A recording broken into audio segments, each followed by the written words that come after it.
আচ্ছা, যেই জায়গায় থাকি না কেন সে জায়গাটাকে আমরা নিজের মনে করেই থাকি। নিজের মনে করতেই হয়, মানতেই হয়। নিজের বাড়ি হোক বা ফ্ল্যাট হোক। যেমন একটা মেয়ে যখন বিয়ে করে তার বাপের বাড়ি থেকে শ্বশুরবাড়ি আসে, সেই শ্বশুরবাড়ির লোকজনদের সবাইকে মানিয়ে নিয়ে থাকতে হয় সেরকম। এরকমই হয়তো আমার লাইফে। হয়তো ফ্ল্যাটটা হয়তো আমার না, এটা ভাড়া থাকি আমি। কিন্তু সংসারটা তো আমার, জিনিসগুলো আমার। এই জিনিসগুলো নিজের হাতে করে সাজিয়েছি। একেকটা জায়গায়, একেকটা কোণায় এই বাড়িটায় আমি সাজিয়ে রেখেছি। আমাকে অনেকেই বলে জানো তো যে, "রেন্টে থাকো, কেন এত সাজানো গোছানো থাকে, সাজাও কেন?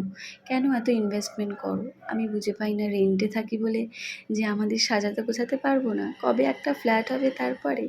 আবার অনেকেই বলে যে, "এত টাকা দিয়ে ফ্ল্যাটে রেন্টে থাকতে পারছো, একটা নিজের ফ্ল্যাট কিনতে পারছো না? ঠিক ইএমআই চালিয়ে নিতে পারবে।" সে তো অবশ্যই, সবই বুঝি। আর যারা হয়তো এই কথাগুলো আমাকে বলে তারা হয়তো ভালোর জন্যই বলে, আমার ভালোর জন্য। দেখো একটা ফ্ল্যাটে কিনতে গেলে একটা ফ্ল্যাট বড় টাকার অ্যামাউন্ট নিয়ে একটা নামতে হবে, বড় টাকার ইনভেস্টমেন্ট। বললেই তো আর হয় না, মুখের কথা নয়। এক্ষুনি বললেই আর এক্ষুনি হবে না। আর এখন জানো তো আমি খুব ভাগ্যকে মানি। যদি আমার ভাগ্যে থাকে লেখা, কপালে ঠিক লেখা থাকে, আমার এরকম একটা নিজের ফ্ল্যাট বা বাড়ি হবে। আর সবথেকে বড় কথা ভগবান যদি আমার পাশে থাকে, গোপাল যদি আমার কৃপা করে, ঠিক এরকম সাজানো গোছানো আমার একটা ফ্ল্যাট হবে। আমি এরকম ঠিক সাজিয়ে গুছিয়ে রাখবো।